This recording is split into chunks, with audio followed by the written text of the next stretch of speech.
নমস্কার, খবরের ডায়েরিতে সবাইকে জানাচ্ছি স্বাগত। ত্রিপুরার মাটিতে প্রতিদিনই জন্ম নিচ্ছে নতুন সম্ভাবনার গল্প। কোথাও প্রকৃতির সৌন্দর্য ডেকে আনছে পর্যটকদের, কোথাও কৃষকের ঘামে ভেজা মাটিতে ফুটে উঠছে সমৃদ্ধির স্বপ্ন, আবার কোথাও আত্মনির্ভরতার পথে এগিয়ে চলেছেন সাধারণ মানুষ। আজকের খবরের ডায়েরিতে থাকছে তেমনই কিছু অনুপ্রেরণার গল্প।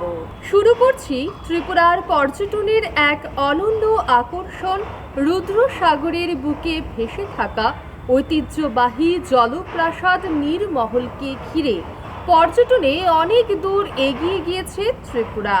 1930 সালে রাজা বীর বিক্রম কিশোর মাণিক্য বাহাদুর এই প্রাসাদের নির্মাণ কাজ শুরু করেন। প্রায় 8 বছর সময় নিয়ে 1938 সালে তৈরি হওয়া নীরমহল ভারতের সবচাইতে বড় জলপ্রাসাদ। ভারতে শুধুমাত্র 2টি জলপ্রাসাদ আছে এই ধাঁচের, একটি আমাদের ত্রিপুরায় আর অন্যটি রাজস্থানে। রাজস্থানের জলমহল। ত্রিপুরার ঐতিহ্যবাহী জলপ্রাসাদ নীরমহলের সৌন্দর্য উপভোগ করতে এবং রুদ্রসাগরের স্বচ্ছ জলে বোটিংয়ের রোমাঞ্চ অনুভব করতে ক্রমশ ভিড় বাড়ছে বহির্রাজ্যের পর্যটকদের। সপ্তাহের শেষ দিনেই হোক কিংবা ছুটির দিন, নীরমহল চত্বরে এখন যেন উৎসবের আবহ। রুদ্রসাগরের বুক চিরে যখন ধীরে ধীরে এগিয়ে চলে মোটর বোট, দূর থেকে চোখে পড়ে সাদা লাল রঙের রাজকীয় স্থাপত্য। ইতিহাস আর প্রকৃতির মেলবন্ধনে তৈরি এই নীরমহল এখন ত্রিপুরার পর্যটন মানচিত্রে এক অনন্য আকর্ষণ। পর্যটন দপ্তরের তথ্য অনুযায়ী চলতি মরশুমে বহিরাজ্যের পর্যটক সংখ্যা উল্লেখযোগ্য হারে বৃদ্ধি পেয়েছে। স্থানীয় ব্যবসায়ী ও বোট চালকদের মুখেও হাসি। পর্যটকদের ভিড় বাড়ায় চাঙ্গা হয়েছে অর্থনীতি।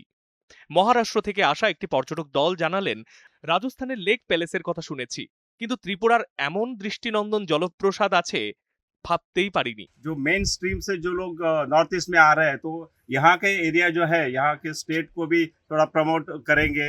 उनाकोटी रॉक कार्विंग जो है बहुत ही बढ़िया जगह है, बहुत अच्छे अच्छे रॉक कार्विंग्स है उधर, और बहुत अच्छा लगा उधर घूम के हमको।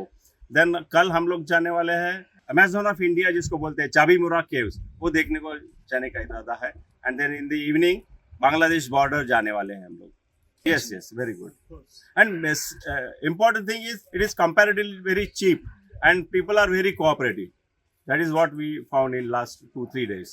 দিল্লি থেকে আগত CSIR এর এক বিজ্ঞানী জানান, আমরা সোশ্যাল মিডিয়ায় নীরমহলের ছবি দেখে এসেছি, বাস্তবে এসে দেখলাম ছবির থেকেও অনেক সুন্দর। ये त्रिपुरा अगरतला और इसका जो एक प्राकृतिक सौंदर्य है और यहाँ के लोगों की जो एक कोऑपरेटिव नेचर है, वो मुझे बड़ा पसंद आया। और अभी ऐसा लगता है कि ये क्षेत्र जो है वो छूट गया था हम लोगों की तरफ से यहाँ आने में, और ये एक मौका हमें मिला और हमने यहाँ का आके विज़िट किया। और आने वाले समय में मैं और हमारे जानने वाले लोगों को भी मैं रिकमेंड करूँगा कि यहाँ त्रिपुरा अगरतला जरूर आना चाहिए, देखने के लिए बहुत अच्छी जगह है। ত্রিপুরার ঐতিহ্য আর প্রাকৃতিক সৌন্দর্যের এক অপূর্ব নিদর্শন নীরমহল। প্রশাসনের উদ্যোগে আর পর্যটকদের আগ্রহ, এই দুয়ের মিলনে নীরমহল হয়ে উঠেছে ভারতের অন্যতম জনপ্রিয় পর্যটন কেন্দ্র। প্রকৃতির সৌন্দর্যই ত্রিপুরার পর্যটনের অন্যতম সম্পদ, আর সেই প্রকৃতি ও বন্য প্রাণীকে রক্ষা করার প্রয়োজনীয়তার কথাই উঠে এলো এই বছরের বিশ্ব বন্য প্রাণী দিবস উপলক্ষে আয়োজিত এক কর্মশালায়। পরিবেশের ভারসাম্য রক্ষায় বন ও বন্যপ্রাণী সম্পর্কে সচেতনতার উপর জোর দিয়েছে বনমন্ত্রী অনিমেষ দেববর্মা। বিশ্ব বন্যপ্রাণী দিবস উপলক্ষে আগরতলার প্রজ্ঞা ভবনে মানুষের সঙ্গে প্রাণীদের সংঘাত বিষয়ক এক কর্মশালার উদ্বোধন করে তিনি বলেন, বন্য প্রাণীদের বিষয়ে আরও গবেষণার প্রয়োজন আছে। গ্রামবাসী ও যুব সমাজকে বন্যপ্রাণী সংরক্ষণে সচেতন করে তোলার উপর তিনি গুরুত্ব আরোপ করেন। See, awareness is very important. Every school, they must teach about wildlife awareness. एक subject होना चाहिए. This is important, and we have to tell all other stakeholders. स्कूलों में पढ़ाया जाना चाहिए what is wildlife and इसका importance क्या है. And then of course with the villages also the level of awareness program we do, I think this is not sufficient. You conduct at our level also in every district wildlife का awareness program होना चाहिए. युवाओं को हम लोगों को forest biodiversity and wild life इसके बारे में अवेयरनेस दिलाना है. When we go closer to them, when they listen to us, then only they can become our partners in saving the forest. প্রকৃতি ও পরিবেশ রক্ষার এই বার্তার মধ্যেই গড়ে ওঠে দায়িত্বশীল সমাজ, আর সেই দায়িত্ববোধ, শৃঙ্খলা ও নেতৃত্বের শিখায় তরুণ প্রজন্মকে এগিয়ে নিয়ে যায় ভবিষ্যতের পথে। এমন এক অনুপ্রেরণার স্বীকৃতি মিলল রাজ্যের এনসিসি ক্যাডেটদের সংবর্ধনা অনুষ্ঠানে। 2025-26 সালে রিপাবলিক ডে ক্যাম্প এবং স্থল সৈনিক ক্যাম্পে অংশগ্রহণকারী রাজ্যের এনসিসি ক্যাডেটদের আজ সংবর্ধনা প্রদান করা হয়। আগরতলা লোকভবনে আয়োজিত অনুষ্ঠানে রাজ্যপাল ইন্দ্রসেনা রেড্ডি নাল্লু ক্যাডেটদের হাতে স্মারক ও মানপত্র তুলে দেন। তিনি বলেন, দেশপ্রেম, শৃঙ্খলা ও নেতৃত্বের শিখায় এনসিসির মূল শক্তি। এছাড়াও তিনি ক্যাডেটদের আধুনিক প্রযুক্তি এবং কৃত্রিম বুদ্ধিমত্তা সম্পর্কে আগ্রহী হওয়ার আহ্বান জানান। We assemble not just to mark an event, but to honor the spirit of young India today. We felicitate these cadets who have participated in the prestigious Republic Day program at Kartavya Path in New Delhi, as well as those who represented Tripura in various other national camps across the country. To stand on the national stage and represent your state is no small feat. And this gathering is our state's way of saying thank you for bringing glory to Tripura. তরুণ প্রজন্মের এই সাফল্য যেমন রাজ্যকে গর্বিত করে, তেমনি কঠোর পরিশ্রম আর সঠিক উদ্যোগের মাধ্যমে সাফল্যের আরেকটি অনন্য উদাহরণ তৈরি করেছে রাজ্যের এক কৃষক। গোমতী জেলার কাকরাবন ব্লকের কুশামারা গ্রামের কৃষক কমল দেবনাথ কৃষিক্ষেত্রে এক অনন্য দৃষ্টান্ত স্থাপন করেছেন। কৃষি দপ্তরের সহায়তায় তিনি গড়ে তুলেছেন জারবেরা ফুল চাষ, ফল ও সবজির চারা উৎপাদনের আধুনিক নার্সারি এবং মাছ চাষের উদ্যোগ। একই জায়গায় একাধিক কৃষি কার্যক্রম পরিচালনা করে তিনি বছরে প্রায় 10 লক্ষ টাকারও বেশি আয় করছেন। এছাড়া তার প্রকল্পে বর্তমানে 8 জন শ্রমিক নিয়মিত কাজ করছেন, ফলে স্থানীয় স্তরেও কর্মসংস্থানের সুযোগ সৃষ্টি হয়েছে। আগে বেকার ছিলাম, তারপর কৃষি দপ্তর থেকে কৃষি ট্রেনিং নিয়ে আমি প্রথমে নার্সারি শুরু করি। নার্সারির পাশাপাশি কৃষিকাজ, মাছ চাষ, ফুল চাষ সবগুলো নিয়ে মোটামুটি ভালো চলছে। আমার আন্ডারে এখন 8 থেকে 10 জন লোক কাজ করে। অক্ষরিক গৃহস্থী আমরা মোটামুটি লাভবান।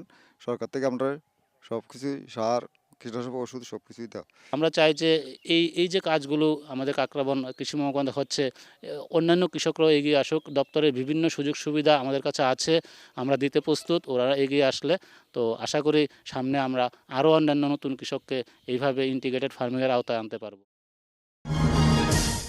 কৃষিক্ষেত্রে কৃষক গড়েছেন নজির, হয়েছেন আত্মনির্ভর। অন্যান্য দিকে ঠিক একইভাবে আত্মনির্ভর হয়েছেন রাজ্যের বিশালগড়ের লক্ষ্মীবিলের মহিলারা। ভেষজ আবির তৈরি করে সেই উদাহরণই তুলে ধরেছেন তারা। লক্ষ্মীবিলের লক্ষ্মী উমেন্স কনজিউমার কোঅপারেটিভ সোসাইটির তৈরি ভেষজ আবিরের চাহিদা বেড়েছে ব্যাপক।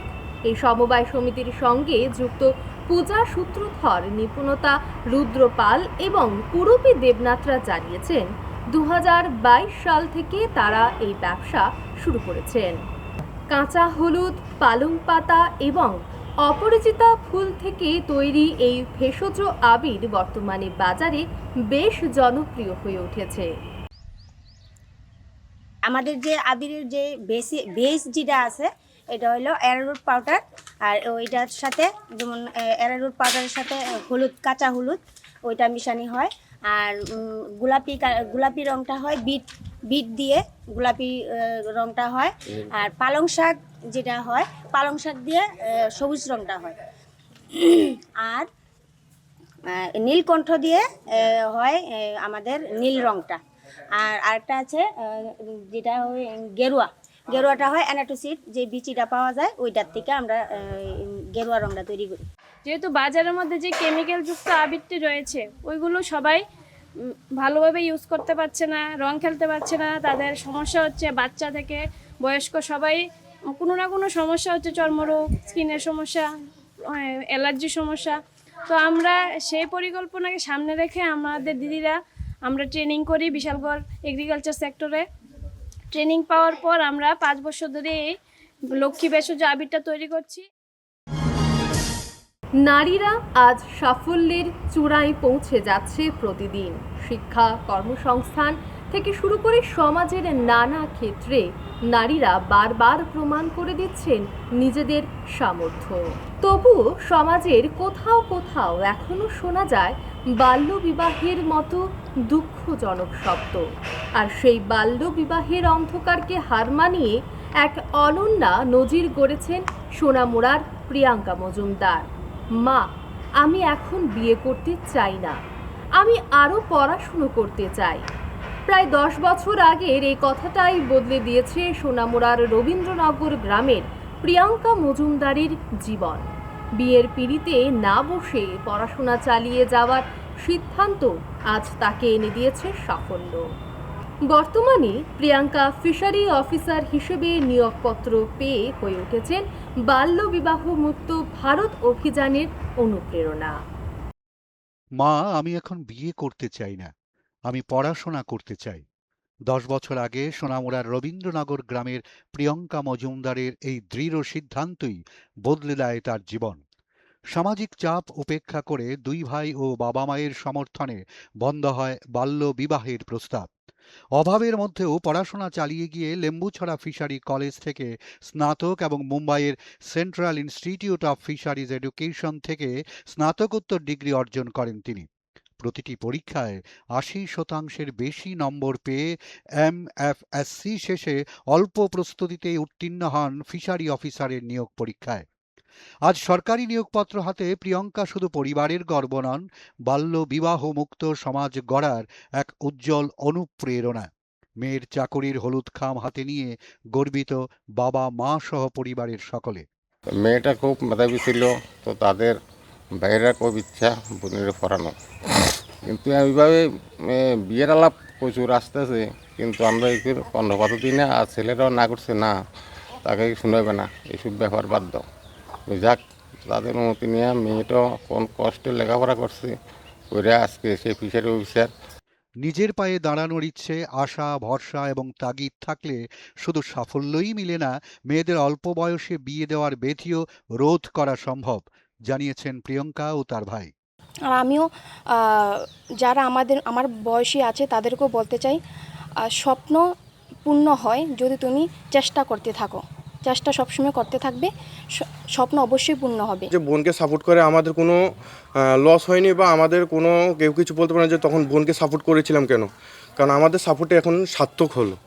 প্রিয়াঙ্কা মজুমদারের এই সাফল্য শুধু বাল্য বিবাহমুক্ত ভারত, বাল্য বিবাহমুক্ত ত্রিপুরা গড়ার এক সামাজিক বার্তাই নয়, মেয়ে মানেই সম্ভাবনা, এটা বলাই যায়।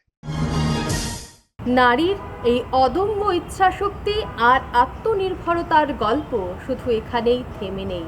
রাজ্যের অন্য প্রান্তেও নিজেদের উদ্যোগ ও পরিশ্রমে স্বাবলম্বী হয়ে উঠছেন বহু মহিলা। তেমনি এক অনুপ্রেরণার গল্প শোনা গেল গোমতী জেলার জামজুরি এলাকা থেকে। গোমতী জেলার জামজুরি এলাকায় সঞ্জীবনী সহায়ক দলের মহিলারা অর্নামেন্টাল ফিশ চাষ করে স্বাবলম্বী হয়েছেন।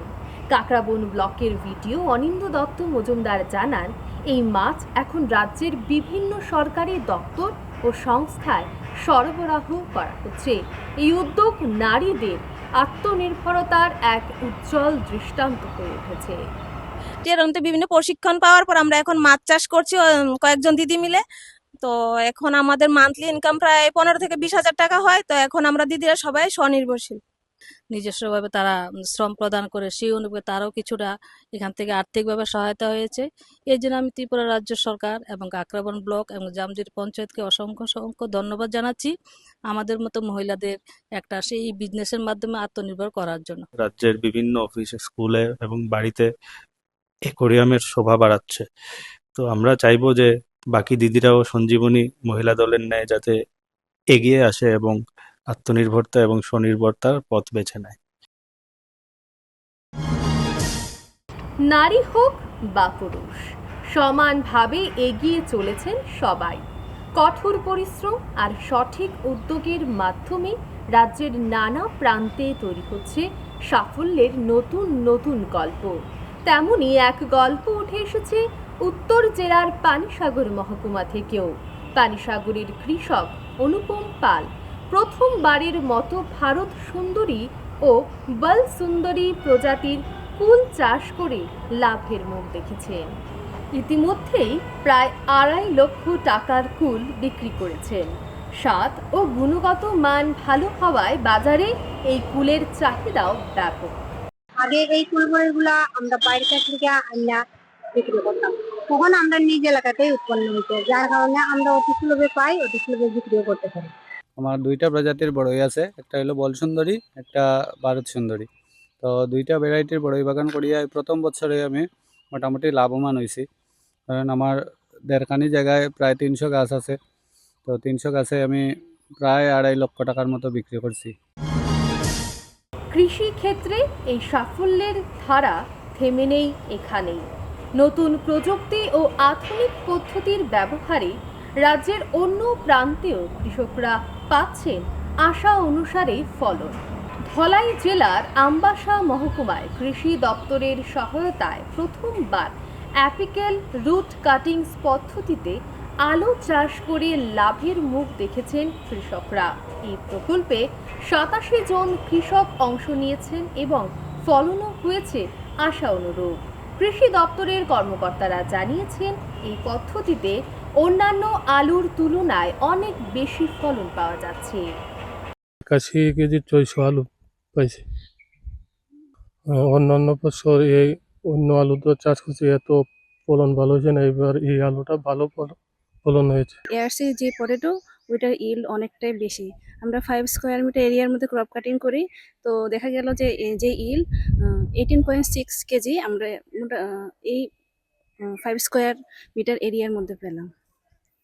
তো আমার মনে হয় এটা ইল্ড ভালোই, অনেক ভালোই। এদিকে গোমতী জেলার কিল্লা কৃষি মহকুমাতেও আলু চাষে সাফল্যর হাসি ফুটেছে কৃষকদের মুখে। এখানকার কৃষকরা উদয় প্রজাতির আলু চাষ করে ভালো ফলন পেয়েছেন। রাষ্ট্রীয় কৃষি বিকাশ যোজনার আর্থিক সহায়তায় সম্পূর্ণ জৈব সার ব্যবহার করে এই আলুর চাষ করা হয়েছে। কৃষক বিপন দেবনাথ ও লক্ষণ দেবনাথ জানিয়েছেন, আগামী বছরে আরো বেশি জমিতে এই আলুর চাষ করার পরিকল্পনা রয়েছে। অর্গানিক আলুর চাষ করছি, চাষ করাতে আমার 2.5 হতে প্রায় 3 গুণ আলু অন্য আলুর থেকে বেশি হয়েছে। এআরসি পদ্ধতিতে আমরা প্রথমবার চাষ করে অনেক লাভবান হয়েছে কৃষকরা। তো আমাদের দেখা গেছে যে টিপিএস পদ্ধতিতে যতটুকু আলু হয় এর থেকে দ্বিগুণেরও বেশি আলু এবার চাষ হয়েছে। উন্নয়ন, উদ্যোগ আর সাফল্যের এই গল্পগুলোই এগিয়ে চলা ত্রিপুরার প্রতিচ্ছবি। আবারও দেখা হবে খবরের ডায়েরির আগামী পর্বে। আজকের মতো এখানেই শেষ করছি। সবাইকে ধন্যবাদ, নমস্কার।